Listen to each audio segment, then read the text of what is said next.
على محمد وعلى آل محمد كما باركت على إبراهيم وعلى آل إبراهيم إنك حميد مجيد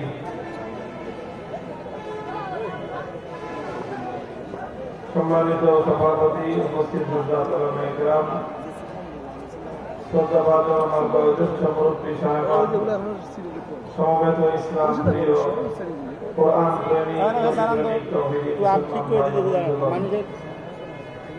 বাংলাদেশ খেলাফত যুব মজলিসের উদ্যোগে আয়োজিত আজকের এই পবিত্র সিরাতুন নবী সাল্লাল্লাহু আলাইহি ওয়াসাল্লাম মাহফিলে আল্লাহ পাক রব্বুল আলামিন আমাদেরকে উপস্থিত হওয়ার তৌফিক দিয়েছেন। উলামায়ে কেরামের কাছ থেকে সিরাতুন নবী সাল্লাল্লাহু আলাইহি ওয়াসাল্লাম সম্পর্কে মূল্যবান আলোচনা শুনবার সুযোগ করে দিয়েছেন রব্বে কারীমের বড়ই মেহেরবানি। এই জন্য আল্লাহ রাব্বুল আলামিনের দরবারে কালেমাতুশ শুকরের হাদিয়া পেশ করে আলহামদুলিল্লাহ। আমি আপনাদের সম্মুখে রাসূল আকরাম সাল্লাল্লাহু আলাইহি ওয়াসাল্লামের জীবন এবং তার জীবনের কর্মসূচি, জীবনের কার্যক্রম, আল্লাহ নবীর সিরাত সম্পর্কে পবিত্র কোরআনে কারীমে আল্লাহর পক্ষ থেকে নাযিলকৃত একটি আয়াত তেলাওয়াত করেছি সূরাতুল জুমআ থেকে। উল্লেখিত আয়াতের মধ্যে আল্লাহ পাক রব্বুল আলামিন আল্লাহর পক্ষ থেকে প্রেরিত আমাদের নবীর জীবনের মৌলিক কর্মসূচি সম্পর্কে একটা সংক্ষিপ্ত আলোকপাত আল্লাহ করেছেন। সংক্ষিপ্ত হলে অত্যন্ত মৌলিক আলোচনা।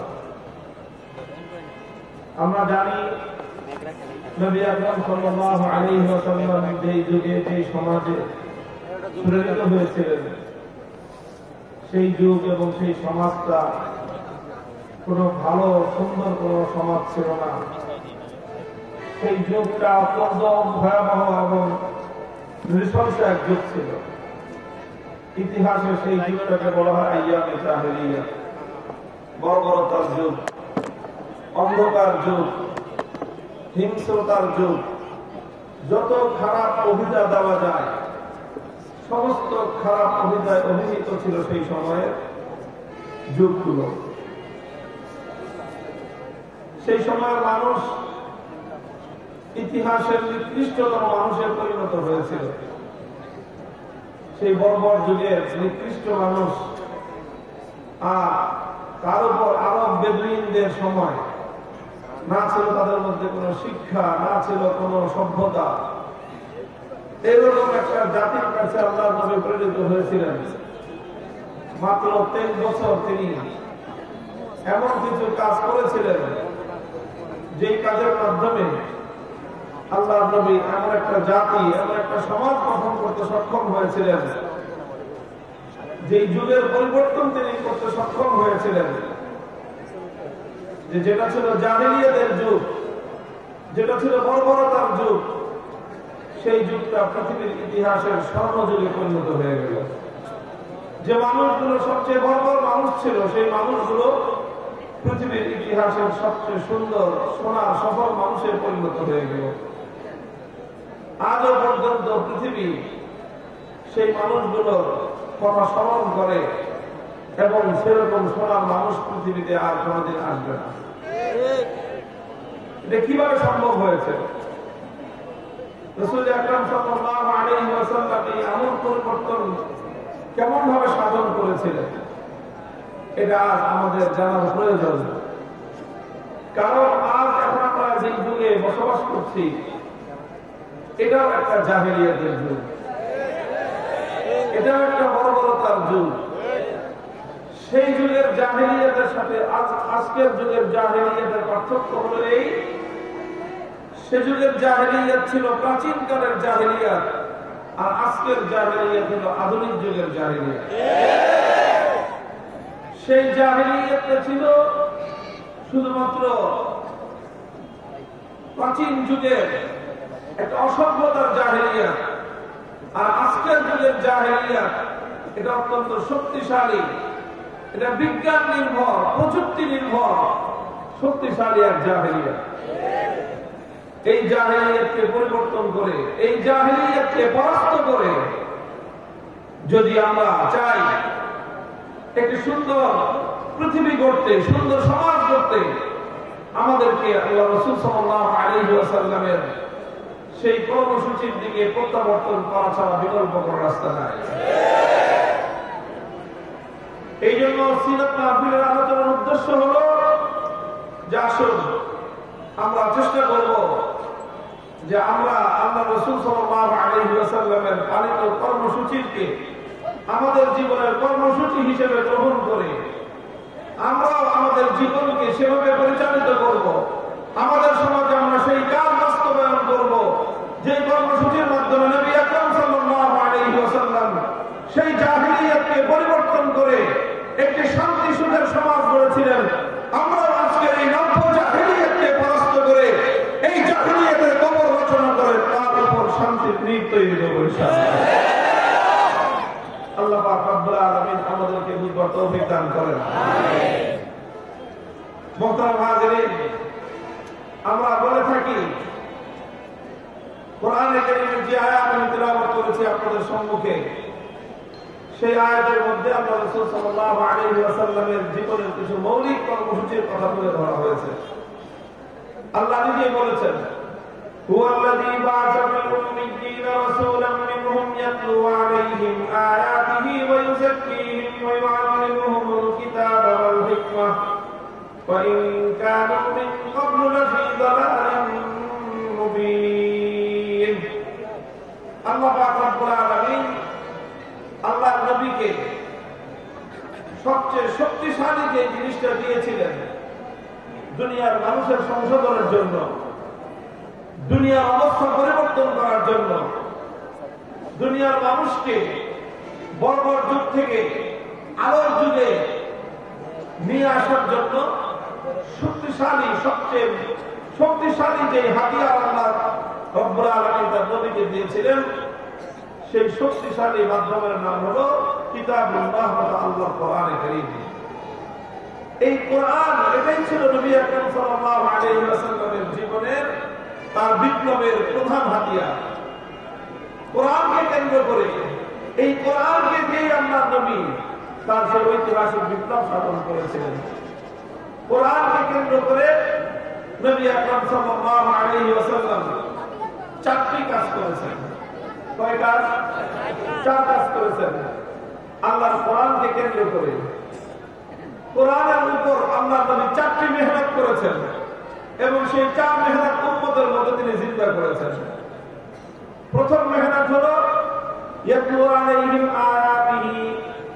আল্লাহর নবী উম্মতের মধ্যে, আল্লাহর বান্দাদের মধ্যে আল্লাহর কোরআনের তেলাওয়াতকে তিনি ব্যাপকভাবে শিক্ষা দান করেছেন। মানুষকে আল্লাহর কোরআনের তেলাওয়াত শিক্ষা দিয়েছেন। তিনি উম্মতকে কোরআনের তেলাওয়াত শুনিয়েছেন। কোরআনের তেলাওয়াত শেখানো, কোরআনের তেলাওয়াত শোনানো, এটা হলো নবী আকরাম সাল্লাল্লাহু আলাইহি ওয়াসাল্লামের সর্বপ্রথম বুনিয়াদী কর্মসূচি।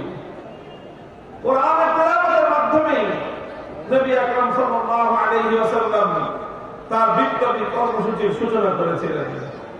কোরআন কারীমের তেলাওয়াতের মধ্যে আল্লাহ পাক রব্বুল আলামিন এমন একটা শক্তি রেখেছেন যে এই তেলাওয়াত এটা মানুষের বদ্ধ দুয়ারকে, হৃদয়ের বদ্ধ দুয়ারকে খুলে দিয়ে মানুষের অন্ধকার হৃদয়ের মধ্যে আলো প্রজ্বলিত করে দেয়।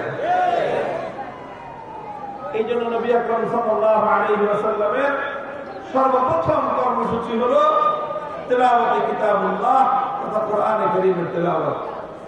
এবং এটা হলো নবী আকরাম সাল্লাল্লাহু আলাইহি ওয়াসাল্লামের একটা স্বয়ং সম্পূর্ণ কর্মসূচি।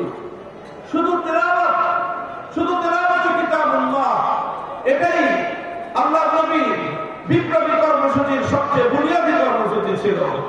এই কোরআনের তেলাওয়াতের মাধ্যমে নবী আকরাম সাল্লাল্লাহু আলাইহি ওয়াসাল্লাম সেই জাহেলি সমাজ ব্যবস্থা ভিড় এবং তিনি যে হেদায়েতের আলো জ্বালিয়েছিলেন, যে মশাল প্রজ্বলিত করেছিলেন, সেই মশালের সর্বপ্রথম স্ফুলিঙ্গ ছিল তেলাওয়াতে কিতাবুল্লাহ। কোরআনে কারীমের তেলাওয়াতের মধ্যে আল্লাহ পাক রব্বুল আলামিন সেই প্রভাব রেখেছেন, সেই শক্তি রেখেছেন। আমাদের মধ্যে অনেক মানুষ রয়েছে এমন যারা মনে করে যে কোরআনে কারীমের তেলাওয়াত এটা, অনেকে তো এরকম বলেও থাকে যে অর্থ না বুঝে শুধু কোরআনে কারীমের তেলাওয়াত করে কোনো লাভ নেই। নাউযুবিল্লাহ। কোরআনে কারীমের তেলাওয়াত এটা একটা স্বয়ং সম্পন্ন কর্মসূচি। কোরআনের অর্থ বোঝা এটা আরেকটা কর্মসূচি, আর কোরআন তেলাওয়াত করা এটা একটা কর্মসূচি। কাজেই কেউ যদি কোরআনের অর্থ বুঝতে পারে ভালো কথা, কোরআনের মর্ম এবং অর্থ যদি নাও বুঝে, এরপরও কোরআনে কারীমের তেলাওয়াত এটা একটা বিপ্লবী কর্মসূচি। এটা মানুষের মধ্যে আমল পরিবর্তন করবার বুনিয়াদী কর্মসূচি হলো কোরআনে কারীমের তেলাওয়াত।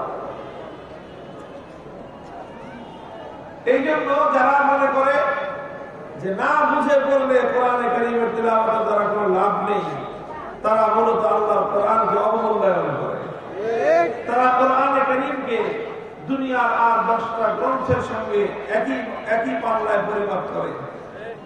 তারা মনে করে যেরকম সাহিত্যের বই না বুঝে পড়লে সাহিত্যের স্বাদ পাওয়া যায় না, কবিতার বই না বুঝে পড়লে কাব্যের আনন্দ পাওয়া যায় না, উপন্যাসের বই না বুঝে পড়লে উপন্যাসের চরিত্র বোঝা যায় না, গল্পের বই না বুঝে পড়লে কেউ গল্পের মজা পাবে না, বিজ্ঞানের বই না বুঝে পড়লে বিজ্ঞান শিখতে পারবে না, মেডিকেল সায়েন্সের বই না বুঝে পড়লে ডাক্তারি বিদ্যা জানা হবে না। তারা মনে করেছে এই সব বিষয়ের মতো কোরআনে কারীম এরকম যে না বুঝে পড়লে বুঝি কোরআনে কারীমের কোনো লাভ হবে না, তা নয়। অন্য সকল বিষয়ের বই না বুঝে পড়লে কোনো লাভ নাই। দুনিয়াতে একমাত্র গ্রন্থ আল্লাহর কোরআন, এটা বুঝে পড়লেও যেরকম মানুষের অন্তরের মধ্যে প্রভাব তৈরি করে, না বুঝে পড়লেও কোরআনের তেলাওয়াতের মধ্যে এমন একটা পাওয়ার আছে যে এই পাওয়ার যার অন্তরের মধ্যে প্রবেশ করবে, এই কোরআনের তেলাওয়াত যার কর্মকুহরে প্রবেশ করবে, এটা মানুষের অন্তরের মধ্যে গিয়ে আঘাত করবেই এবং মানুষের হৃদয়ের মধ্য দুয়ার উন্মুক্ত করার ক্ষেত্রে পৃথিবীতে কোরআনে কারীমের চেয়ে শক্তিশালী আর কিছু নাই। হাদিসের কিতাবগুলোর মধ্যে তার অসংখ্য দৃষ্টান্ত খুঁজে পাওয়া যায়। সাহাবায়ে কেরামের জীবনীতে অসংখ্য দৃষ্টান্ত খুঁজে পাওয়া যায়। হযরত আবু বকর রাদিয়াল্লাহু তাআলা আনহুর জীবন ইতিহাসে ঘটনা পাওয়া যায়। একবার আবু বকর সিদ্দিক রাদিয়াল্লাহু আনহু তিনি মক্কা ছেড়ে চলে যাচ্ছেন। রাস্তার মধ্যে এক লোকের সঙ্গে দেখা, একজন নেতৃস্থানীয় লোক, নাম হলো তার ইবনুদ দাদিনা। সে বলল, আবু বকর কোথায় যাও? তিনি বললেন যে আমি মক্কায় থাকবো না। কেন থাকবেন না? মক্কার মানুষ জুলুম এবং নির্যাতন করে, অন্যায় এবং অত্যাচার করেছে আমার উপর, আমাকে ত্যক্ত বিরক্ত করে দিয়েছে, এই জন্য আমি আর মক্কায় থাকবো না, মক্কা ছেড়ে চলে যাচ্ছি।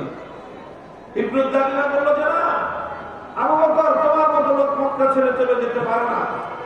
তুমি মক্কার মধ্যে মানুষের উপকার করো, অনাহারীকে আহার তুলে দাও, অভাবগ্রস্তের অভাব দূর করো, তুমি অসুস্থ মানুষের চিকিৎসা করো, তুমি মানুষকে সাহায্য করো। তোমার মতো এরকম সোনার মানুষ, মাটির মতো নরম মানুষ, পরোপকারী মানুষ যদি মক্কা থেকে চলে যায়, এটা মক্কার অধিবাসীদের জন্য একটা কলঙ্কের বিষয় হবে, বদনাম হবে তাদের। তুমি মক্কা ছেড়ে চলে যেও না। তোমার কি সমস্যা, চলো আমি সমাধান করে দিচ্ছি। ইবনুদ দাদিনা নামক সেই সর্দার আবু বকর রাদিয়াল্লাহু আনহুকে সঙ্গে করে মক্কায় ফিরে আসলেন। এসে মক্কাবাসীকে বললেন যে দেখো, আবু বকর সে একজন ভালো মানুষ, তার মতো এরকম সোনার মানুষ হয় না।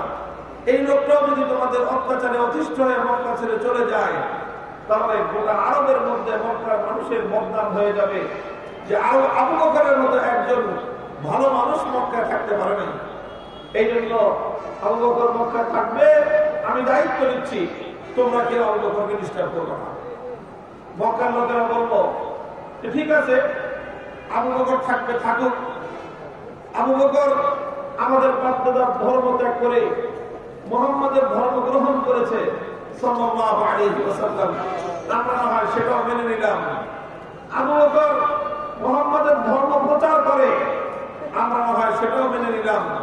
কিন্তু আবু বকরকে আমাদের একটা শর্ত মানতে হবে। কি শর্ত? যে আবু বকর কোরআন তেলাওয়াত করে, কোরআন তেলাওয়াত করুক, সেটা নিয়ে আমরা আপত্তি করব না। তবে শর্ত হলো আবু বকর কোরআন তেলাওয়াত করবে তার ঘরের মধ্যে দরজা জানালা বন্ধ করে। সে ঘরের বাইরে বারান্দা অথবা উঠোনে দাঁড়িয়ে কোরআনে কারীমের তেলাওয়াত করে। এইভাবে উন্মুক্ত স্থানে সে কোরআন তেলাওয়াত করতে পারবে না। ইবনে দাগিরা জানতে চাইল কারণ কি? ঘরের মালিক আবু বকর, ঘরের উঠোনের মালিক আবু বকর, তার জায়গায় সে দাঁড়িয়ে কোরআন তেলাওয়াত করবে, তোমাদের সমস্যা কি? মক্কার লোকেরা জবাব দিল যে না, আবু বকর ঘরের উঠোনে দাঁড়িয়ে কোরআন তেলাওয়াত করতে পারবে না, কারণ সে যদি উন্মুক্ত স্থানে দাঁড়িয়ে আল্লাহর কোরআন তেলাওয়াত করা শুরু করে, আবেগ মাখা কণ্ঠে যখন আবু বকর কোরআনে কারীমের তেলাওয়াত করে, তখন অবস্থাটা এমন হয় চুম্বক যেরকম লোহাকে তার নিজের দিকে আকর্ষণ করতে আরম্ভ করে। আবু বকর যখন তার ঘরের উঠোনে দাঁড়িয়ে আবেগ মাখা কণ্ঠে হৃদয় উজাড় করে দিয়ে কণ্ঠ খুলে আল্লাহর কোরআনের তেলাওয়াত করতে আরম্ভ করে, তখন আমরা আমাদের ঘরগুলোতে আমাদের ছোট ছোট শিশু সন্তানদেরকে পর্যন্ত আটকে রাখতে পারি না। চুম্বক যেরকম লোহাকে তার নিজের দিকে আকর্ষণ করতে থাকে, ঠিক তেমনি ভাবে আবু বকরের কোরআনের তেলাওয়াত আমাদের ঘরগুলো থেকে ছোট ছোট সন্তানদেরকে পর্যন্ত আকর্ষণ করে আবু বকরের ঘরের দিকে টেনে নিয়ে যায়। আমরা এটা বরদাস্ত করতে পারবো না। আমাদের ঘরগুলো থেকে আমাদের নারীরা, আমাদের শিশুরা পর্যন্ত আবু বকরের ঘরের দিকে পণ্য পাড়ের মতো ছুটতে আরম্ভ করবে। আর আল্লাহর কোরআনের তেলাওয়াত শুনে শুনে তারা এভাবে জাহেলিয়াতের পথ ছেড়ে দিয়ে আলোর পথের দিকে তারা অনুসারী হবে, আলোর পথের দিশারি হবে। এটা পশ্চিম কালে আমরা বরদাস্ত করতে পারি না। মুহতারাম হাজিরিন, ইতিহাস কথাই বলে অসংখ্য অগণিত পাষাণ হৃদয়ের মানুষ যখন তাদের সামনে আল্লাহর কোরআনে কারীমের তেলাওয়াত করা হয়েছে, সেই পাথরের মতো পাষাণ হৃদয়গুলো পর্যন্ত আল্লাহর কোরআনে কারীমের তেলাওয়াতের মাধ্যমে মোমের মতো বিগলিত হয়ে পড়তে আরম্ভ করেছে। আল্লাহর কসম খেয়ে বলি, মহাবিশ্বের মধ্যে পাথরের মতো পাষাণ হৃদয়কে বিগলিত করবার জন্য আল্লাহর কোরআনের চেয়ে প্রভাবক আর এর চেয়ে শক্তিশালী কোন মাধ্যম আজ পর্যন্ত এই পৃথিবীতে আবিষ্কার হয় নাই। যে কোনো পাষাণ হৃদয়কে মোমের মতো বানানোর জন্য পাষাণ হৃদয়, পাথরের মতো রুক্ষ হৃদয়কে পর্যন্ত মোমের মতো নরম করে দিয়ে পানির ঝর্ণা ধারার মতো প্রবাহিত করবার ক্ষেত্রে আল্লাহর কোরআনে কারীমের কোনো তুলনা নাই, কোনো জুড়ি নাই। এই জন্যই আল্লাহ পাক রব্বুল আলামিন বিশ্ব নবী, মানবতার নবী মুহাম্মদ আরবি সাল্লাল্লাহু আলাইহি ওয়াসাল্লামকে সর্বপ্রথম যে কর্মসূচি দান করেছিলেন, সেই কর্মসূচির নাম হলো ইয়াতলু আলাইহিম আয়াতিহি। তিনি মানুষের কর্ণকুহরে আল্লাহর কোরআনের তেলাওয়াতের ধ্বনি শোনাবেন। মানুষের কণ্ঠে কণ্ঠে আল্লাহর কোরআনের তেলাওয়াত উচ্চারিত হবে, পাড়ায় পাড়ায়, মহল্লায় মহল্লায়, ঘরে ঘরে আল্লাহর কোরআনের তেলাওয়াত হবে। এই তেলাওয়াতের আওয়াজ যখন গুঞ্জরিত হয়, তখন কোরআনে কারীমের তেলাওয়াতের এই গুঞ্জরণে সমাজ থেকে জাহেলিয়াত বিতাড়িত হতে বাধ্য হয়।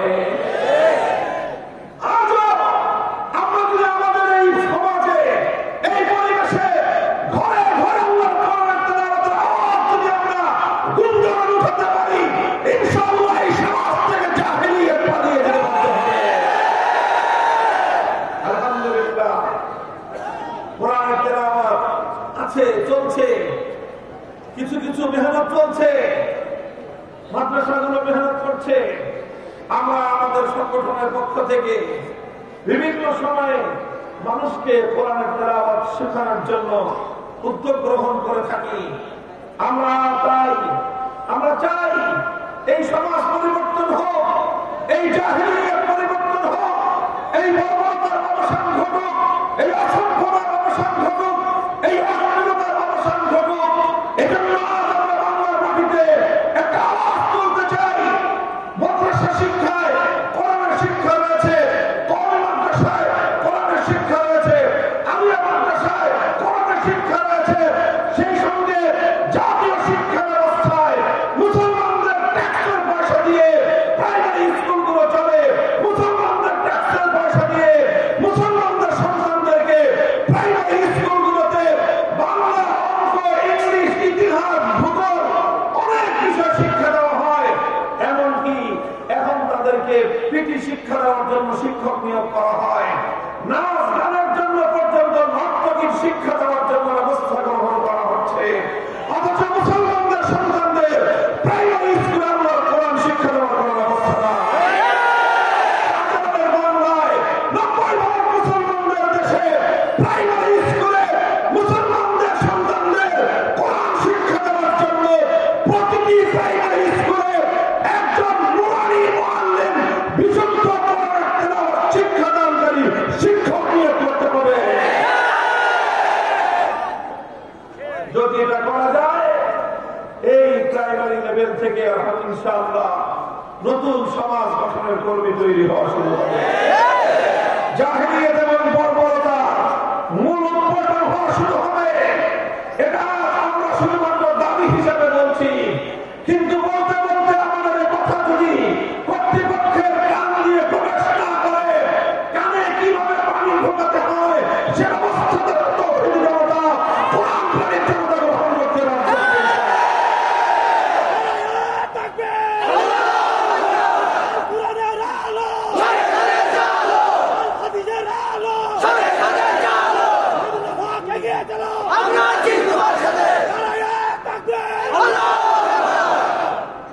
মুহতারাম হাজিরিন, বলতেছিলাম নবী আকরাম সাল্লাল্লাহু আলাইহি ওয়াসাল্লামের সর্বপ্রথম কর্মসূচি ছিল তিলাওয়াতে কিতাবুল্লাহ। এই জন্য আমরা বলি আল্লাহর কোরআন পড়ুন সবাই, কোরআন তিলাওয়াত করুন সবাই। যে মুসলমানের হৃদয়ে আল্লাহর কোরআনের তিলাওয়াত নাই, তার হৃদয়টা মুর্দা হৃদয়। ওই মুসলমান একজন মুর্দা মুসলমান। আমরা জিন্দা মুসলমান চাই। মুহতারাম হাজিরিন, কোরআনে কারীমের তিলাওয়াত ঘরে ঘরে আওয়াজ উচ্চারণ করেন, ঘরে ঘরে আল্লাহর কোরআনের তিলাওয়াত আওয়াজ উচ্চারিত হোক। মুমিনের প্রত্যেকটা সন্তানের কণ্ঠে কণ্ঠে আল্লাহর কোরআনের তিলাওয়াতের গুঞ্জন হোক। কথা বলে ঠিক কিনা? নবী করিম সাল্লাল্লাহু আলাইহি ওয়াসাল্লামের 2 নম্বর কর্মসূচি যেটা ছিল, ওয়া ইউআল্লিমুহুমুল কিতাব। তিনি কোরআন তেলাওয়াত শিক্ষা দেওয়ার পরে এরপরে উম্মতকে কোরআনের মর্ম শিখিয়েছেন, কোরআনের মর্ম বুঝিয়েছেন, কোরআনের ব্যাখ্যা বুঝিয়েছেন। কোরআনের ব্যাখ্যা শিক্ষা দেওয়া, কোরআন বোঝা, এটাও মুমিনের অনেক বড় দায়িত্ব এবং জিম্মাদারি। কোরআন যদি একজন মানুষ বুঝতে পারে, আল্লাহ পাক রব্বুল আলামিন মানব জাতিকে লক্ষ্য করে কি বার্তা প্রেরণ করবেন, আল্লাহর বান্দাদের আল্লাহর বার্তাটা বুঝবার দরকার আছে না নাই? বলেন, আল্লাহর পক্ষ থেকে আল্লাহর বান্দাদের উদ্দেশ্যে যে বার্তা আসলো, যে পয়গাম আসলো, আপনার রব আপনার নিকট একটা পয়গাম প্রেরণ করলেন, এই পয়গামটা আপনার এবং আমার বোঝার দরকার আছে না নাই? মুহতারাম হাজির, এখন তো ডিজিটাল যুগ, এখন তো আর মানুষ চিঠিপত্র লেখে না, কিন্তু আগে এক সময় মানুষের যোগাযোগের মাধ্যম ছিল চিঠিপত্র। কথা বলেন ঠিক কিনা? যারা প্রবাসে থাকতো, হ্যাঁ, ইউরোপে, আমেরিকায়, মধ্যপ্রাচ্যে, সৌদি আরব, কুয়েত, কাতার, লিবিয়া, সিরিয়া, ইরাক, এই সমস্ত দেশে থাকতো, তো এখান থেকে কখনো মা তার সন্তানের উদ্দেশ্যে চিঠি লিখত, অথবা সন্তানের পক্ষ থেকে মায়ের কাছে চিঠি আসতো। গ্রাম বাংলার অনেক মায়েরা শিক্ষা দীক্ষা জানতো না, পড়ালেখা করতে পারতো না, নিজে চিঠিটা পড়তেও পারে না, কিন্তু কোন একটা সন্তান যখন তার মায়ের কাছে একটা চিঠি লিখতো, এখনো যদি কোনো সন্তান তার মায়ের কাছে চিঠি লেখে, তো মা ওই চিঠিটা নিজে পড়তে পারে না, গ্রামের যে লোকটা পড়ালেখা করতে পারে তার কাছে নিয়ে যায়, একটু পড়ে শোনাও আমার বাবা, আমার সন্তান কলিজাটা কি লিখে পাঠিয়েছে। মা একবার শুনে তার হৃদয় জোড়ায় বলে আবার পড়ো, আবার শুনেছে তার হৃদয় জোড়ায় বলে আবার পড়ো। বারবার একজন মা তার সন্তানের পক্ষ থেকে প্রেরিত একটা পয়গাম, একটা চিঠি শুনতে চায়, কারণ সন্তানকে ভালোবাসে মা। সেই সন্তান মাস মাস ধরে, বছরের পর বছর ধরে প্রবাসে থাকতেছে, ওই সন্তানের পক্ষ থেকে একটা চিঠি আসলে সেই চিঠির মর্ম বুঝবার জন্য, সেই চিঠির কথাগুলো একবার একটু মায়ের কানে শুনবার জন্য, সেই চিঠির কথাগুলো একবার একটু করবার জন্য একজন মা অধীর হয়ে যায়। কথা বলা ঠিক কিনা? মোহতারাম হাজিরিন, তো একজন মা যেরকম তার সন্তানের পক্ষ থেকে একটা পয়গাম বারবার বুঝবার জন্য অধীর আগ্রহ নিয়ে সে অপেক্ষার প্রহর করতে থাকে, বুঝবার জন্য সে পাগল করা হয়ে যায়, অথচ আমাদের নিকট আমাদের রব্বুল আলামিন কোরআনে কারীমের মধ্যে এরকম এক মহান পয়গাম দুনিয়ার প্রত্যেকটা মানুষকে উদ্দেশ্য করে আল্লাহ পাক রব্বুল আলামিন আরশের উপর থেকে প্রেরণ করলেন। আমরা বহু মানুষ এমন আছি, অসংখ্য মানুষ এমন আছে যারা সাধারণ শিক্ষিত বা অশিক্ষিত, তাদের কথা বাদই দিলাম। যারা শিক্ষিত, পড়াশোনা করার অভ্যাস, হাজার হাজার বইপত্র অনেকে পড়েছে, অনেকে আছে এমন গল্পের বই, উপন্যাসের বই পড়ে সব শেষ করে ফেলেছে, বঙ্কিমচন্দ্র থেকে শুরু করে হুমায়ুন আহমেদ পর্যন্ত কোনোটা বাদ রাখে নাই। হাজার হাজার বই পড়েছে, বিজ্ঞানের বই পড়েছে, সায়েন্স ফিকশনের বই পড়েছে, মেডিকেল সায়েন্সের বই ডাক্তাররা পড়তে পড়তে বুড়ো হয়ে যায়, পরীক্ষা শেষ হয় না। কথা বলেন ঠিক কিনা? বড় পড়াশোনা করা ভালো, কিন্তু বড় আশ্চর্য এবং হৃদয় বিদারক কথাটা হলো এই, অসংখ্য মানুষ এমন আছে সারাটা জীবন অতিক্রান্ত হয়ে গেছে, কিন্তু অন্তত একবারের জন্য হলেও আল্লাহর কোরআনে কারীমের সূরা ফাতিহা থেকে সূরা নাস পর্যন্ত পূর্ণ কোরআনটা একবার অন্তত অনুবাদ দেখে হলেও বুঝে পড়বার চেষ্টা করে নাই। একজন মুসলমানের জন্য এর চেয়ে বড় লজ্জার কোনো বিষয় হতে পারে না। এই জন্য আমাদের সকলের দায়িত্ব হলো কোরআনকে একটু বুঝার চেষ্টা করা, অল্প অল্প করে হলেও প্রতিদিন এক আয়াত দুই আয়াত করে আপনি অনুবাদ করবেন। হক্কানি উলামায়ে কেরাম কোরআনে কারীমের অনুবাদ লিখেছেন, তাফসীর লিখেছেন। যে কোনো একটা নির্ভরযোগ্য তাফসীর অনুবাদ সংগ্রহ করে রেখে সেই অনুবাদ এবং তাফসীর একটু একটু করে পড়বেন, সবাই পড়বেন, মুসলমান পুরুষ হোক নারী হোক। যদি একজন মানুষ আল্লাহর কোরআনকে একটু একটু করে বুঝতে থাকে, অভিজ্ঞতার আলোকে দেখা গিয়েছে যে কোরআনের বাণীগুলো একজন মানুষের হৃদয়ে যেভাবে আঘাত করে, একজন মানুষকে যেভাবে হেদায়েতের পথের দিকে আকর্ষণ করে, পৃথিবীতে কোরআনে কারীমের মতো হেদায়েতের দিকে আকর্ষণ সৃষ্টিকারী এমন শক্তিশালী দ্বিতীয় কোনো জিনিস নেই। ওয়ায়ুআল্লিমুহুমুল কিতাব, আল্লাহ পয়গম্বরের 2 নম্বর দায়িত্ব হলো উম্মতকে যে কোরআনের তেলাওয়াত শেখালেন, এবার তিনি সেই কোরআনের মর্ম বোঝাবেন, মর্ম শেখাবেন, তাফসীর করবেন। আলহামদুলিল্লাহ সুবহান আলহামদুলিল্লাহ। একদিকে এখন যেমনি ভাবে উলামায়ে কেরাম এবং আমরা চেষ্টা করে যাচ্ছি মুসলমানদের সন্তানদেরকে আল্লাহর কোরআনে কারীমের বিশুদ্ধ তেলাওয়াত শিক্ষা দেওয়ার জন্য, সেই সঙ্গে মুসলিম জাতি যেন আল্লাহর কোরআন বুঝতে পারে তার জন্য অসংখ্য অগণিত পদক্ষেপ রয়েছে। তাফসীর গ্রন্থ লিখছেন উলামায়ে কেরাম, অনুবাদ গ্রন্থ লিখে লিখে প্রচার করছেন উলামায়ে কেরাম, তাফসীর মাহফিলগুলো হচ্ছে আল্লাহর কোরআনের পয়গাম বোঝানোর জন্য। মসজিদে মসজিদে তাফসীর হয় মানুষকে কোরআনের পয়গাম বোঝানোর জন্য। ও উম্মতে মুহাম্মাদিয়া, যদি তোমরা সফলতা চাও, কামিয়াবি চাও, আল্লাহর কোরআনকে বুঝবার চেষ্টা করো। কোরআন তোমাকে এবং আমাকে, গোটা উম্মতকে সফলতার রাস্তরণের দিকে নিয়ে যাবে ইনশাআল্লাহ। চেষ্টা করবেন তো কোরআন বোঝার। এটা গেল 2 নম্বর কাজ। আল্লাহর পয়গম্বরের 3 নম্বর কাজ যেটা, এটা খুব গভীর মনোযোগ দিয়ে শুনেন, বুঝেন। আল্লাহর নবী শুধু কোরআন তেলাওয়াত করে দায়িত্ব শেষ করেন নাই, শুধু কোরআন তাফসীর করে ব্যাখ্যা করে কোরআন বয়ান করে বুঝিয়ে দিয়ে আল্লাহর নবীর দায়িত্ব শেষ হয় নাই। নবীজির 3 নম্বর দায়িত্ব ছিল তালিমে হিকমত, অর্থাৎ আল্লাহর কোরআনে কারীমের প্রত্যেকটা আয়াতের বিধানকে, প্রত্যেকটা আয়াত আল্লাহ পাক যা বলেছেন, যেই বিধান নাযিল করেছেন, সেই বিধানগুলোকে তিনি শুধু বলে বলে বুঝান নাই, বরং প্রত্যেকটা বিধানকে তিনি প্র্যাকটিক্যাল বাস্তবায়ন করে উম্মতকে দেখিয়ে দিয়েছেন। একটা জিনিস আমি বলি যে কোরআনে কারীম এটা হলো একটা প্র্যাকটিক্যাল কিতাব। কোরআন কি বলেন তো? কি বললাম? একটা প্র্যাকটিক্যাল কিতাব। যারা জেনারেল লাইনে পড়াশোনা করেছেন, বিশেষ করে সায়েন্স যাদের ব্যাকগ্রাউন্ড, তারা ভালো বুঝবেন যে সায়েন্সের যে সকল সাবজেক্ট গুলো আছে, এই যে সায়েন্সের যে কেমিস্ট্রি আছে, পদার্থ বিজ্ঞান, এই পদার্থ বিজ্ঞান বুঝতে হলে শুধু বই পড়ে বুঝলে হয় না, এটার জন্য প্র্যাকটিক্যাল করতে হয়। মেডিকেল সায়েন্স, শুধু বই পড়লে লেকচার শুনলে কেউ মেডিকেল সায়েন্সের ডাক্তার হতে পারবে না, বরং তাকে লেকচার শুনতে হবে, বই পড়তে হবে, সঙ্গে সঙ্গে প্র্যাকটিক্যাল তাকে অনুশীলন করে করে ডাক্তারি শিখতে হয়।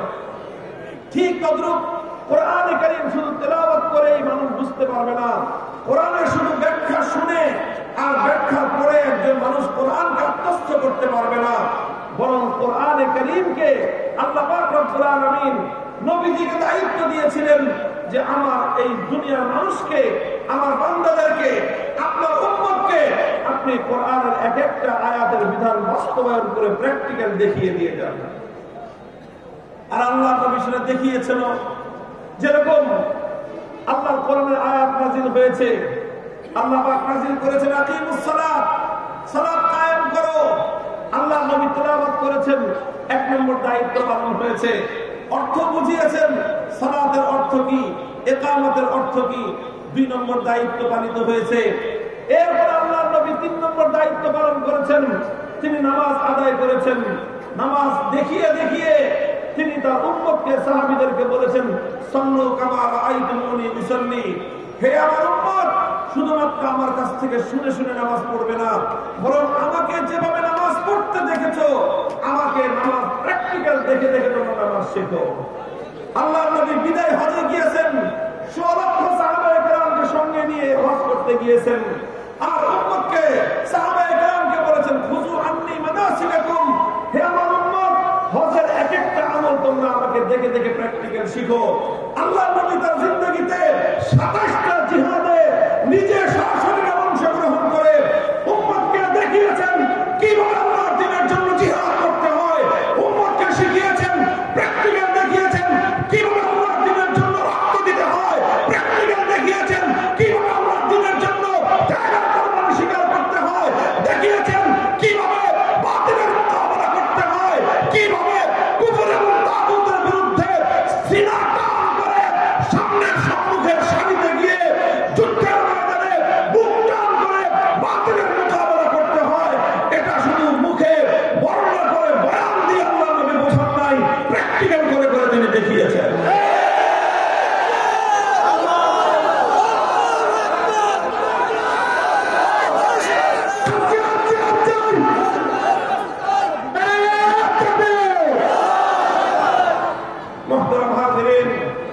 প্রত্যেকটা বিধান আল্লাহ নবী উম্মতকে প্র্যাকটিক্যাল করে দেখিয়েছেন, প্র্যাকটিক্যাল বিধান বাস্তবায়ন করে উম্মতকে শিখিয়েছেন যে ইসলামের এক একটা বিধান, আল্লাহর কোরআনের এক একটা বিধান কিভাবে বাস্তবায়ন করতে হয়। এই জন্য যারা আল্লাহর কোরআনের অনুসারী, যারা আল্লাহর কোরআনের সৈনিক, বিশেষ করে যারা আলেম সমাজ, উম্মতকে কোরআন বোঝানো তাদের দায়িত্ব, উম্মতকে কোরআন বোঝানো তাদের দায়িত্ব। যারা ওয়ারাসাতুল আম্বিয়া, যারা নবীদের উত্তরসূরি, যারা নায়েবে নবী, তাদেরকে ঐতিহাসিক দায়িত্ব বুঝে নিতে হবে। শুধু জনগণকে কোরআন তেলাওয়াত করে শিখিয়ে দিলেই দায়িত্ব শেষ নয়। তেলাওয়াতের পরে জনগণকে, জাতিকে কোরআনের মর্ম বোঝাতে হবে, তাফসীর বোঝাতে হবে, কোরআনের মর্ম এবং ব্যাখ্যা বোঝাতে হবে। কোরআনের ব্যাখ্যার মর্ম বুঝিয়েই আলেম সমাজের দায়িত্ব সমাপ্ত হবে না, বরং 3 নম্বর দায়িত্ব আলেম সমাজকেও পালন করতে হবে। আল্লাহর কোরআনের এক একটা বিধানকে অক্ষরে অক্ষরে আল্লাহর জমিনে প্র্যাকটিক্যাল ভাবে বাস্তবায়ন করে জাতিকে কোরআন কিভাবে বাস্তবায়ন করতে হয় সেটা দেখাতে হবে, সেটা শেখাতে হবে। আর এই জায়গায় এসে আলেম সমাজের কোরআনের ধারক বাহকদের সঙ্গে যারা শয়তানের অনুসারী, তাদের সংঘাত তৈরি হয়ে যায়। যারা আল্লাহর কোরআনকে আল্লাহর জমিন থেকে নিশ্চিহ্ন করতে চায়, যারা কোরআনী সমাজ গড়বার ক্ষেত্রে অন্তরায় এবং বাধা তৈরি করতে চায়, তারা সাধারণত কোরআনের তেলাওয়াত কিংবা কোরআনের ব্যাখ্যা কতটা বিরোধিতা করে না, যতটা বিরোধিতা করে যখনই আমি কোরআনের এক একটা বিধান আল্লাহর জমিনে বাস্তবায়ন করতে যাব, তখনই তারা আমার পথে অন্তরায় হয়ে যাওয়ার চেষ্টা করে। তারা চেষ্টা করবে, তারা কাজ করবে তাদের শয়তানের পক্ষে, তারা কাজ করবে আল্লাহর কোরআনের বিপক্ষে, তারা কাজ করবে কোরআনের এক একটা বিধান বাস্তবায়নের ক্ষেত্রে বাধা হয়ে দাঁড়াবে। তারা যদি আল্লাহর কোরআনের এক একটা বিধান বাস্তবায়নের ক্ষেত্রে বাধা হয়ে দাঁড়াতে পারে, শয়তানের দোসররা যদি শয়তানের নির্দেশ বাস্তবায়ন করতে গিয়ে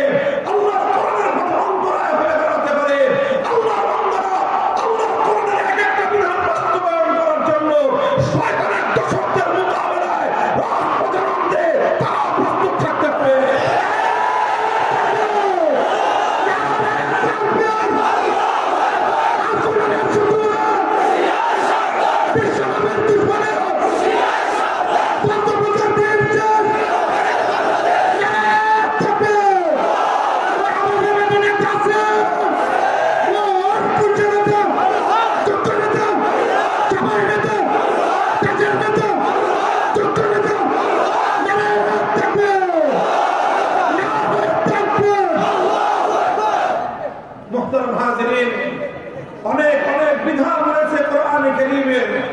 বিধানগুলো বাস্তবায়ন করতে গেলে অনেক ধরনের বাধা প্রতিবন্ধকতা আসে, কিন্তু আল্লাহ পয়গম্বর মুহাম্মদুর রাসূলুল্লাহ সাল্লাল্লাহু আলাইহি ওয়াসাল্লাম যেমনি ভাবে কোরআনে কারীমের এক একটা বিধান বাস্তবায়ন করার ক্ষেত্রে দুনিয়ার সমস্ত বাধার বিন্ধ্যাচলকে তিনি ডিঙিয়েছেন, সমস্ত বাধা প্রতিবন্ধকতাকে তিনি অতিক্রম করে সামনের দিকে অগ্রসর হয়েছেন। নবীর সত্যিকার আশিক উম্মতকে, আর বিশেষ করে নায়েবে নবী ওলামে উম্মতকে সেভাবেই সকল বাধা অতিক্রম করে সামনের দিকে অগ্রসর হতে হবে। আমি কোরআন কারীমের এক একটা বিধান বাস্তবায়নের দৃষ্টান্ত দেখানোর জন্য আল্লাহ নবীর জীবনী থেকে, নবীর সিরাত থেকে, সিরাতুন নবী থেকে একটা ঘটনার উদ্ধৃতি আমি আপনাদের সামনে উপস্থাপন করছি। নবী আকরাম সাল্লাল্লাহু আলাইহি ওয়াসাল্লাম ৮ম হিজরিতে রমজান মাসে মক্কা বিজয় করলেন। আল্লাহ নবীর জীবনের সবচেয়ে বড় ঐতিহাসিক বিজয়। মক্কা বিজয় যখন করলেন, মক্কা বিজয় হয়ে গেল, মক্কায় আল্লাহর কোরআনের বিধান কায়েম হয়ে গেল, খেলাফত প্রতিষ্ঠিত হয়ে গেল। সেই সময় মক্কা নগরীতে একটা অপরাধ সংঘটিত হলো, চুরির অপরাধ। চোর চুরি করেছে এবং সেই চুরি করে চোর শনাক্ত হয়েছে, ধরা পড়েছে। সাধারণ কোনো মানুষ নয়, একজন মহিলা মানুষ, সাধারণ মহিলা নয়, অত্যন্ত সম্ভ্রান্ত একটা উঁচু পরিবারের একজন মেয়ে, সে চুরি করে ধরা পড়েছে। সেই মেয়েটার নাম হলো ফাতেমা। ফাতেমা নামনি একটা মেয়ে, তার বংশ পরিচয়, সে হলো বনু মখজুম গোত্রের, ফাতেমা মখজুমিয়া। বনু মখজুম গোত্রটা হলো কুরাইশ বংশের মধ্যেও অত্যন্ত সম্ভ্রান্ত একটা পরিবার, যেই পরিবারে জন্ম নিয়েছিলেন স্বয়ং আল্লাহ রাসূল সাল্লাল্লাহু আলাইহি ওয়াসাল্লামের দাদি যান। আল্লাহ নবীর যে বাবা খাজা আব্দুল্লাহ এবং নবীর চাচা খাজা আবু তালেব, এই দুই মহান ব্যক্তি যেই মহিষী নারীর ঔরসে যার গর্ভে জন্মগ্রহণ করেছিলেন, সেই নারী বনু মখজুম গোত্রের ছিলেন, সালমা বিনতে আয়েশ ইবনে ইমরান ইবনে মখজুম, আল্লাহ রাসূলের দাদি। সেই পরিবারের মেয়ে ফাফাজিআ কওমুহা ইলা উসামা ইবনে যায়েদ। যখন এই মেয়েটার চুরির ঘটনা ধরা পড়লো, তখন তার গোটা পরিবার, গোটা বংশ তারা দুশ্চিন্তাগ্রস্ত হয়ে পড়ল যে এখন তো মক্কায় আল্লাহর কোরআনের বিধান বাস্তবায়িত হবে, কোরআনের বিধান কায়েম হয়েছে, আর কোরআনের বিচার অনুযায়ী এখন চুরির শাস্তি, মেয়েটার হাত কাটা যাবে। একটা মেয়ের হাত কাটা যাবে, এটা বড় কথা নয়, বড় বিষয় হলো সঙ্গে সঙ্গে গোটা বংশের নাক কাটা যাবে। কারণ যখন তার হাত কাটা যাবে, মানুষের মধ্যে আলোচনা হবে যে বনু মখজুম গোত্রের নারীরা পর্যন্ত চুরি করে চোর। এই কথাটায় এই বংশের সম্মান মর্যাদা ধুলোয় মিশে যাবে। কাজেই তারা চিন্তা করলো, মশওয়ারা করলো, পরামর্শ করলো, যে করেই হোক এই মেয়ের হাত কাটাটা বাধা দিতে হবে। কিভাবে বাধা দেওয়া যায়? তখন তারা তদবির করা শুরু করলো। গোটা সম্প্রদায়, তারা আল্লাহ নবীর খুব কাছের একজন মানুষ, নবীজির ঘনিষ্ঠ একজন মানুষ সম্পর্কে আল্লাহ নবীর নাতি হয়, নবীজির পালক পুত্র যায়েদ ইবনে হারেসার ছেলে উসামা ইবনে যায়েদ। সেই বনু মখজুমের পরিবারের লোকেরা উসামাকে এসে বলল যে তোমার দাদার কাছে গিয়ে বলো যে এরকম এরকম একটা ঘটনা, এই মেয়েটা কিন্তু স্বয়ং আল্লাহ নবীর আত্মীয়, নবীজির দাদির পরিবার, ব্লাড কানেকশন রয়েছে। এখন এই মেয়েটার যদি হাত কাটা যায়, বংশের মান মর্যাদা ধুলোয় মিশে যাবে। এই বংশের মান মর্যাদা ধুলোয় মিশে গেলে তাতে তো নবীজির স্বয়ং তার নিজেরও প্রেস্টিজের হ্যাম্পার হয়। কাজে যে করেই হোক এই হাতটা যেন না কাটা যায়, বিচারটা যেন না হয়, তুমি একটা তদবির করো, তুমি চেষ্টা করো। উসামা ইবনে যায়েদ নবীজির কাছে এসে আল্লাহ নবীর কাছে সুপারিশ করলেন এবং বললেন যে হাত কাটা যাবে না, সমস্যা আছে। কি সমস্যা? এই সমস্যা। এই কথা যখন তিনি বললেন,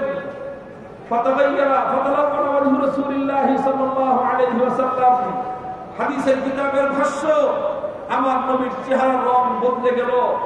আল্লাহ নবী যখন রাগান্বিত হতেন, নবীজি যখন রাগান্বিত হতেন, নবীর চেহারার রং বদলে যেত, লাল বর্ণ ধারণ করত। মনে হতো যে নবীজির মুখমণ্ডলের মধ্যে বেদানার রস ছিটিয়ে দেওয়া হয়েছে, এমন লাল টুকটুকে হয়ে যেত আল্লাহ নবীর চেহারা। নবীর চেহারা এরকম রক্তিম বর্ণ ধারণ করলো। নবীজি ধমক দিলেন উসামাকে, আতাশফাউ ফি হাদ্দিন মিন হুদুদিল্লাহ, উসামা তোমার এত বড় দুঃসাহস, এখন আমি আল্লাহর কোরআনের বিধান বাস্তবায়ন করব, আল্লাহর হুকুম বাস্তবায়ন করব, সেই সময়ে তুমি বাধা দিতে তদবির করার জন্য এসেছো, খবরদার হুঁশিয়ার করে দেই তোমাকে, ভবিষ্যতে আর কোনোদিন এই ধরনের কোনো কথা নিয়ে তদবির নিয়ে আমার কাছে আসবে না। আল্লাহ নবী উসামাকে ধমক দিয়ে বুঝতে পারলেন শুধু উসামাকে একা ধমক দিয়ে তো কাজ হবে না, কারণ বিষয়টা তো শুধু উসামার একা নয়, এই বিষয়টার সঙ্গে আমার গোটা বংশ জড়িত, বনু মখজুম গোত্র জড়িত, কুরাইশ বংশ জড়িত, এটার পিছনে গোটা আরবের শত বছরের জাহিলিয়াত এই বিষয়ের পিছনে আছে। কাজী শুধু উসামা একাকে ধমকে কাজ হবে না, গোটা আরববাসীকে, মক্কার অধিবাসীদেরকে সংশোধন করতে হবে। এই জন্য আল্লাহ নবী মক্কার অধিবাসীদেরকে জমায়েত করলেন। ফালাম্মা কানা আল-আশিয়্যু কামা রাসূলুল্লাহ সাল্লাল্লাহু আলাইহি ওয়াসাল্লাম, বিকাল বেলায় আসরের নামাজের পরে আল্লাহ নবী দাঁড়িয়ে গেলেন জাতির উদ্দেশ্যে ভাষণ দেওয়ার জন্য। পবিত্র বাইতুল্লাহর সামনে আল্লাহ নবী দাঁড়ালেন, বাইতুল্লাহর চত্বরে গোটা মক্কাবাসী একত্রিত। আল্লাহ নবী মক্কার লোকদেরকে ডেকে বললেন যে দেখো, ইন্নামা হালাকা মান কানা ক্বাবলাকুম ইযা সারাকা ফীহিমুদ দাঈফ আকামু আলাইহিল হাদ ওয়া ইযা সারাকা ফীহিমুশ শরীফ তারাকুহু। হে আমার আরববাসী, হে আমার মক্কার অধিবাসী, হে আমার কুরাইশ বংশের আমার আত্মীয়-স্বজন, আমার আপনজনেরা, তোমরা শুনে রাখো, আল্লাহ পাক রব্বুল আলামিন অতীতকালে পৃথিবীর অনেক জাতিকে আল্লাহ ধ্বংস করে দিয়েছেন। কি অপরাধ ছিল তাদের?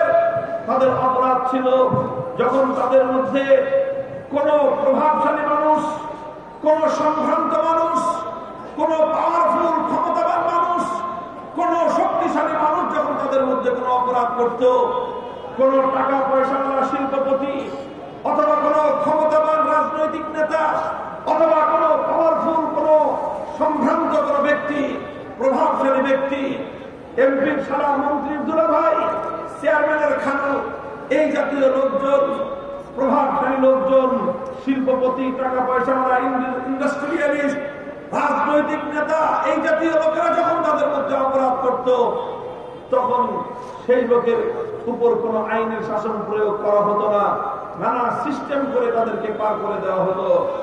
আর সেই একই অপরাধ যখন করতো ইযা সারাকা ফীহিমুদ দাঈফ, ওই একই অপরাধ করলো কোন গরিব মানুষ, কোন মেহনতি মানুষ, কোন খেটে খাওয়া কৃষক, শ্রমিক, মজদুর, রিকশাওয়ালা, ভ্যান গাড়ি চালক, ঠেলা গাড়িওয়ালা, নৌকার মাঝি, রাস্তার টোকাই, এই ধরনের দুর্বল মানুষ যখন ওই একই অপরাধ করতো, আকামু আলাইহিল হদ, তখন গোটা সমাজ মিলে বলতো যে অপরাধ করেছে, আইনের শাসন 100 ভাগের জায়গায় 200 ভাগ কায়েম করো। সবলের উপর একরকম বিচার, দুর্বলের জন্য আরেক রকম বিচার, বড় লোকের জন্য এক বিচার, গরিবের জন্য আরেক বিচার, সরকারি দলের এক বিচার, বিরোধী দলের জন্য আরেক বিচার।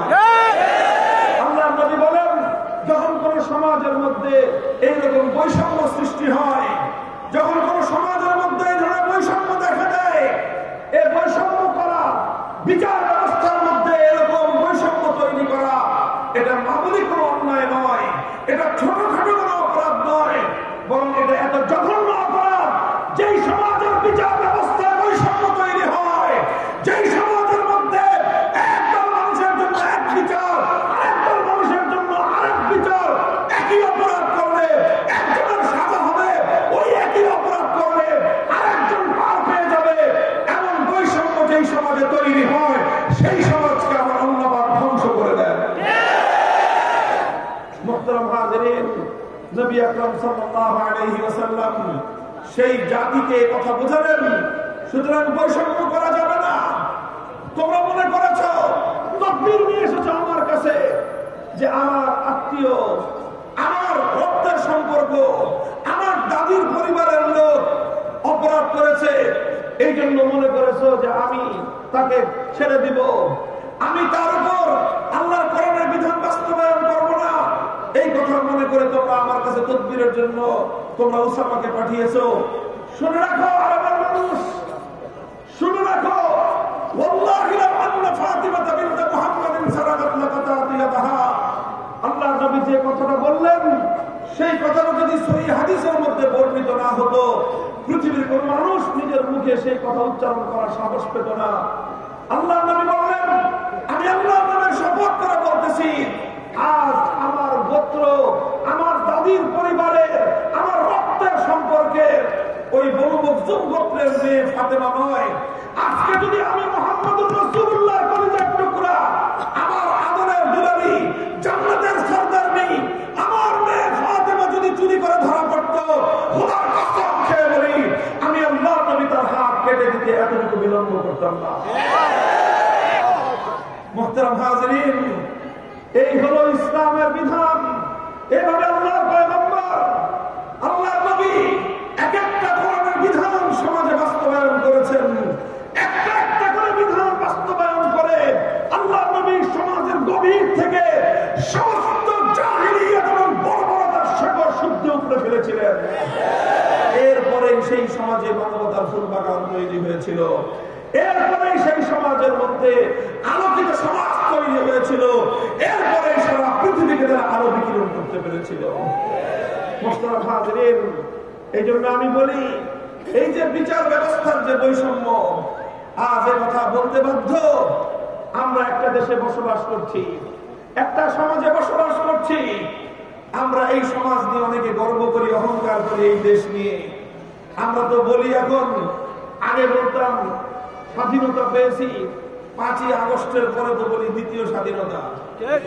সব ঠিক আছে, স্বাধীনতা তো অনেক পেয়েছি, তবে এখন আমি বলবো স্বাধীনতা পেয়েছি, স্বাধীন হয়েছে আমার মাটি, মানচিত্র স্বাধীন হয়েছে, স্বাধীন হয়েছে পতাকা, স্বাধীন হয়েছে, কিন্তু এ জাতি এখনো পর্যন্ত স্বাধীনতা পায় না।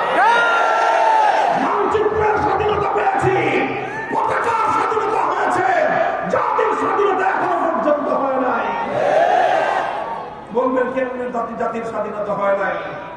দেখেন, এই বিচার ব্যবস্থার কথা বললাম তো, আমি এই বিচার ব্যবস্থার কথাই বলি। আজ আমরা যে দেশে বসবাস করি, এই দেশে একটা বিচার ব্যবস্থা আছে, এই দেশে আদালত আছে, আইন আদালত আছে।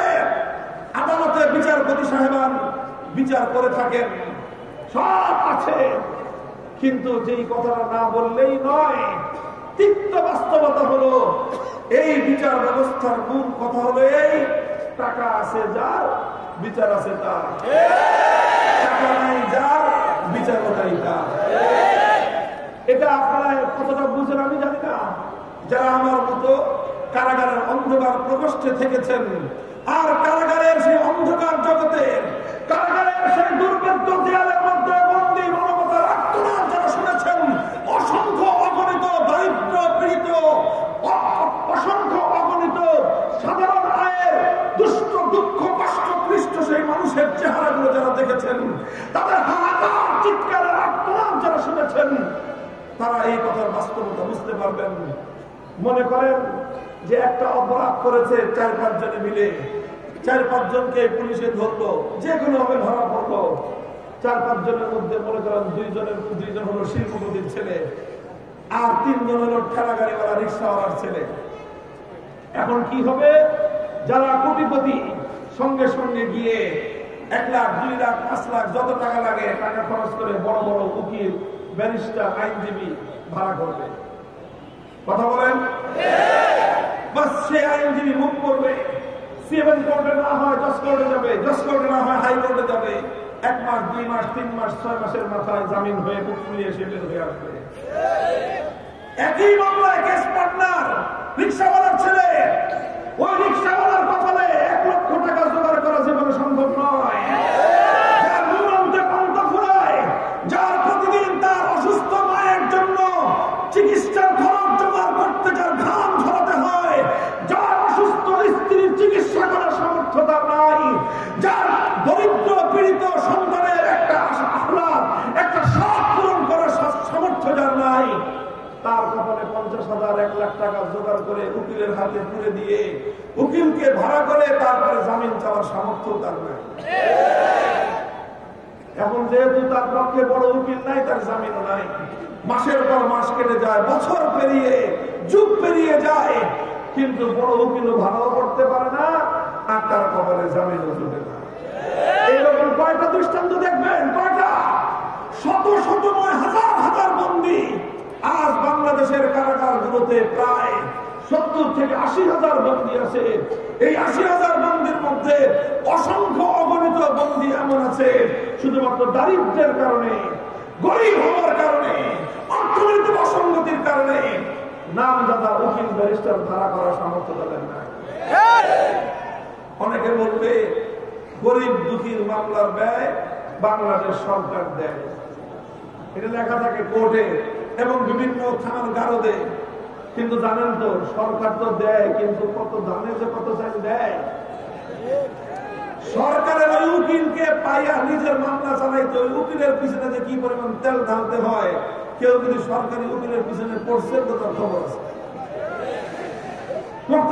বাস্তব কথা, যদি লক্ষ লক্ষ টাকা খরচ করে দামি দামি শক্তিমান উকিল ভাড়া করতে পারেন, আপনার কঠিন মামলা মুহূর্তের মধ্যে পানির মতো আসান হয়ে যাবে।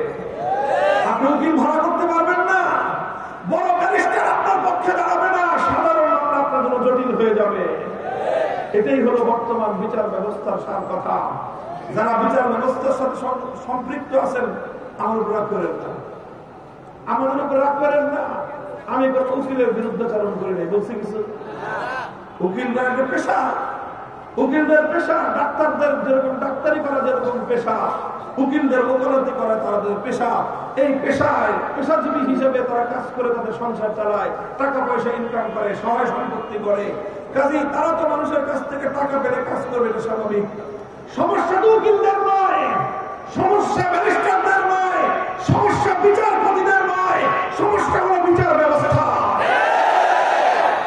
বলবেন সমস্যা বিচার ব্যবস্থার কেন? কারণ এই বিচার ব্যবস্থা মুসলমানদের উপর চাপিয়ে দিয়ে গেছে পশ্চিমা ব্রিটিশ সভ্যতা। এই বিচার ব্যবস্থা ব্রিটিশের প্রবর্তিত বিচার ব্যবস্থা, এই শাসন ব্যবস্থা ব্রিটিশ প্রবর্তিত শাসন ব্যবস্থা। আমরা যে শিক্ষা ব্যবস্থা এখন আমাদের সন্তানদেরকে শেখাই, এই শিক্ষাটাও শিক্ষা ব্যবস্থা ব্রিটিশ প্রবর্তিত শাসন শিক্ষা ব্যবস্থা। তাহলে স্বাধীন হলো কোথায়? বরং স্বাধীনতা পেলাম কোথায়? মাটি স্বাধীন হয়েছে, পতাকা স্বাধীন হয়েছে, মানুষ স্বাধীন হয় নাই। মানুষ তো সেদিন স্বাধীন হবে যেদিন ব্রিটিশ প্রবর্তিত বিচার ব্যবস্থাকে ধ্বংস করে ওই বিচার ব্যবস্থার ধ্বংসস্তূপের উপর আল্লাহর কোরআনের বিচার ব্যবস্থা দায়ের করতে পারবে। মানুষ স্বাধীন হবে সেদিন যেদিন জাহেলি সমাজ ব্যবস্থাকে ভেঙে চূর্ণ বিচূর্ণ করে জাহেলি সমাজ ব্যবস্থার উপর খেলাফতের রাজ কায়েম করতে পারবে, সেদিন জাতি স্বাধীন হবে।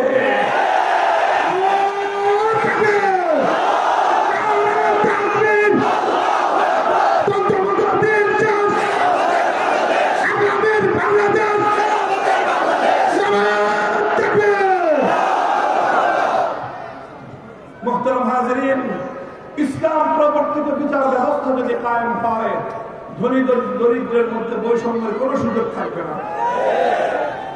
বলবেন কেন সুযোগ থাকবে না?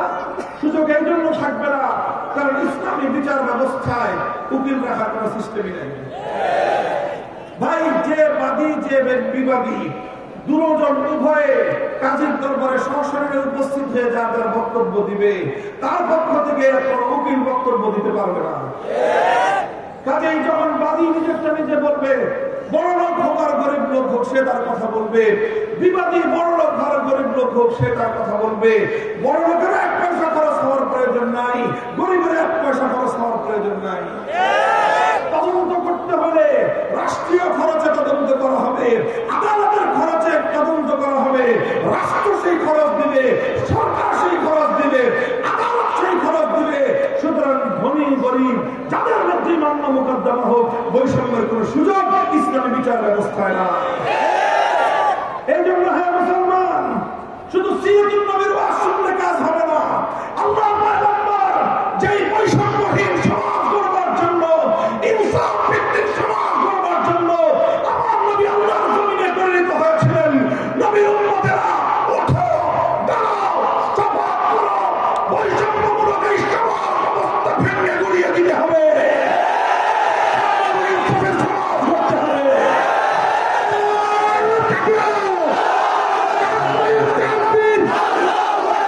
ইসলামের সুন্দর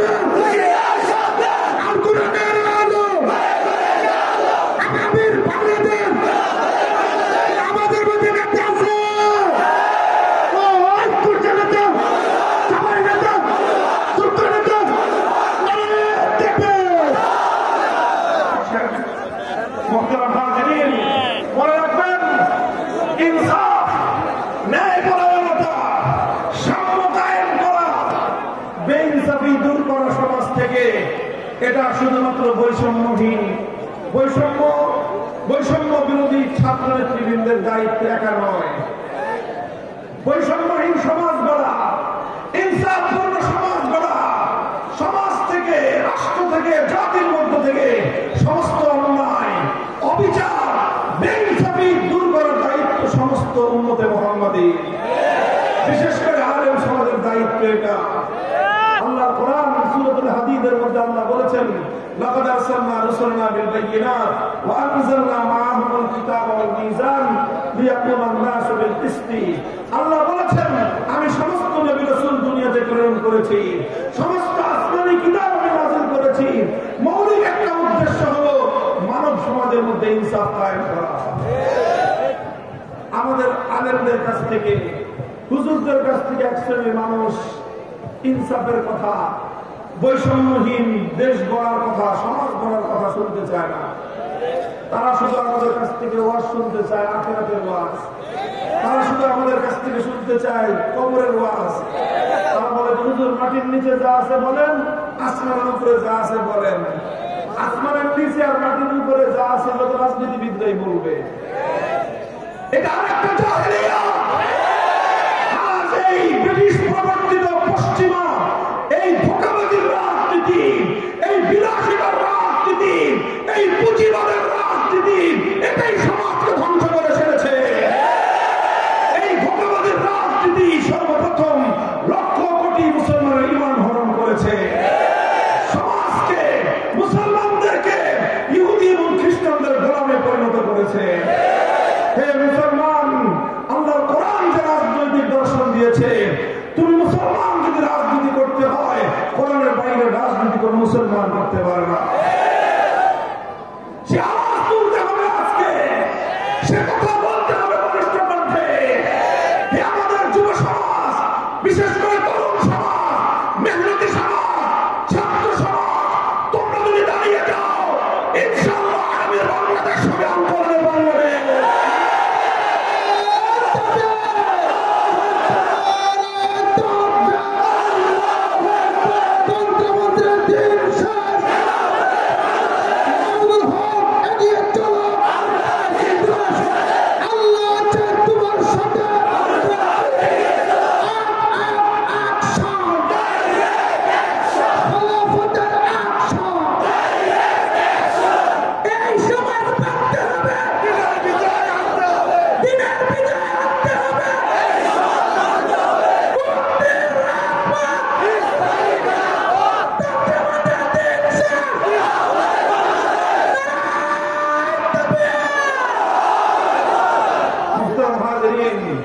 এই জন্য বলি, কোরআন পড়ুন, কোরআন বুঝুন, এরপরে হলো কোরআনী সমাজ কায়েম করার জন্য সংঘবদ্ধ হন। তৈরি আছেন ইনশাআল্লাহ? আল্লাহ কোরআনের কারীমকে নিয়ে আল্লাহর পয়গম্বরের সর্বশেষ দায়িত্ব ছিল, যেটা নবীজি করেছেন, সেটা হলো মানুষকে প্রথমে আল্লাহ কোরআনের তেলাওয়াত শিখিয়েছেন, শুনিয়েছেন, তারপরে কোরআনের মর্ম বুঝিয়েছেন, এরপরে কোরআনে কারীমের এক একটা বিধান আল্লাহ জমিনে বাস্তবায়ন করেছেন। এরপরে আল্লাহ নবী মানুষকে শুধুমাত্র একবার দুইবার কোরআনের বিধান বাস্তবায়ন করে ক্ষান্ত হন নাই, বরং প্রতিটা মানুষের আখলাক, তার চরিত্র এমন ভাবে গঠন করেছেন যে প্রতিটা মানুষের চরিত্র আল্লাহ কোরআনী চরিত্রে পরিণত হয়েছে। কাজেই এটাই হলো তাজকিয়া, কোরআনী চরিত্র গঠন করতে হবে।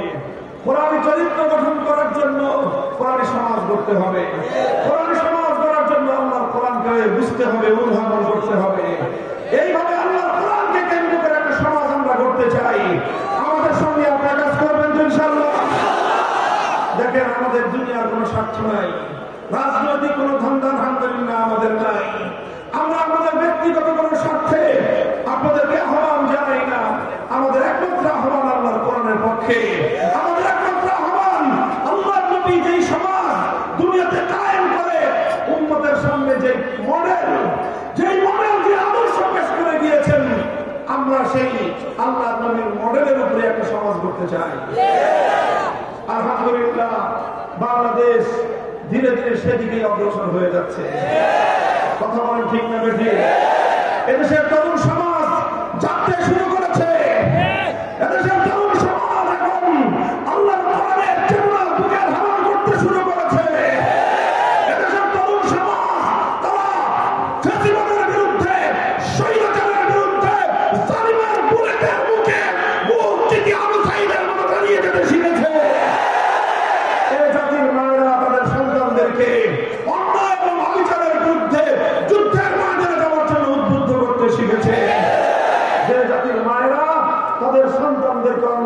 বিরুদ্ধে মোকাবেলা করার জন্য যুদ্ধের ময়দানে পাঠায়, সে জাতিকে কেউ দাবায় রাখতে পারবে না। কাজেই আমাদের আহ্বান, আসল অনেক কিছুই তো দেখা হয়েছে, অনেক রঙের বাংলাদেশ আমরা দেখেছি, কথা বলেন ঠিক না? অনেক রঙের বাংলাদেশ দেখেছেন। এক সময় আমরা দেখেছি সোনার বাংলাদেশ, তারপরে এসে আরেকজন গিয়েছেন নতুন বাংলাদেশের গান, তারপরে আরেকজন এসে দেখালেন সবুজ বাংলাদেশের চিত্র, এরপরে আরেকজন এসে বললেন ডিজিটাল বাংলাদেশের গল্প, সর্বশেষ দেখা হলো স্মার্ট বাংলাদেশ। যা কিছু দেখলাম মানুষের কপালে শান্তি জুটে না। এবার আমরা একটা নতুন বাংলাদেশ দেখতে চাই। বাংলাদেশ হবে ইসলামের বাংলাদেশ, বাংলাদেশ হবে খিলাফতের বাংলাদেশ। ওই তাকায় দেখো, তাকায় দেখো, পৃথিবীর দিকে দিকে মুসলমানরা জেগে উঠেছে। খোরাসানের মুসলমানরা ইমারতে ইসলামিয়া কায়েম করে সারা দুনিয়ার সমস্ত বড় বড় তাগুতি শয়তানি শক্তিদের শক্তির সঙ্গে চোখে চোখ রেখে কথা বলতে শুরু করেছে।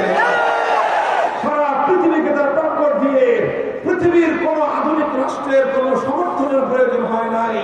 তারা ইমারতে ইসলামিয়া গঠন করে আল্লাহর কোরআনের রাজ কায়েম করে বিশ্ব দরবারে মাথা উঁচু করে তারা দাঁড়িয়ে গেছে। ওই জায়গায় দেখো সিরিয়ার মুসলমানরা 53 বছরের বাশার আল আসাদ, আসাদ আল হাফিজদের তাদেরকে উদ্ধার করে আল্লাহর কোরআনের হুকুমত সেখানে তারা ঘোষণা দিয়েছে। সেই দামেস্কের শুভ্র সাদা মিনার এখন মুসলমানদের হাতে, যেই মিনারে আসমান থেকে অবতীর্ণ হবেন, অবতরণ করবেন সাইয়্যিদুনা হযরত ঈসা আলাইহিস সালাতু ওয়াস সালাম। ওই জায়গায় দেখো ফিলিস্তিনের হামাসের মুজাহিদিনরা কিভাবে তারা বুক টান করে ছোট্ট ছোট্ট শিশুরা পর্যন্ত জায়নবাদী ইহুদিদের মোকাবেলায় মাঠে নেমেছে।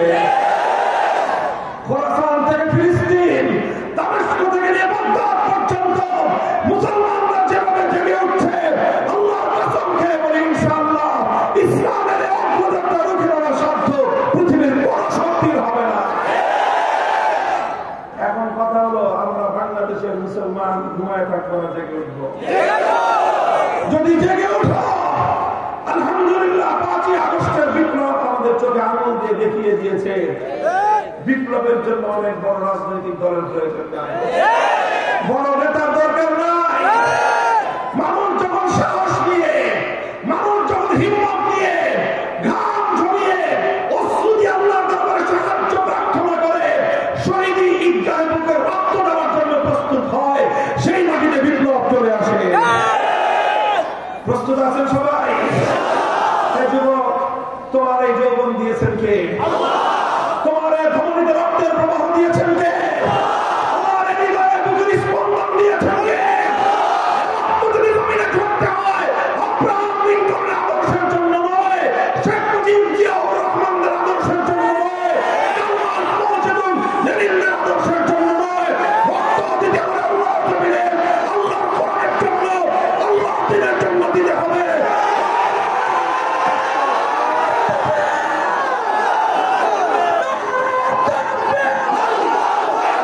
বিপ্লব, বিপ্লব।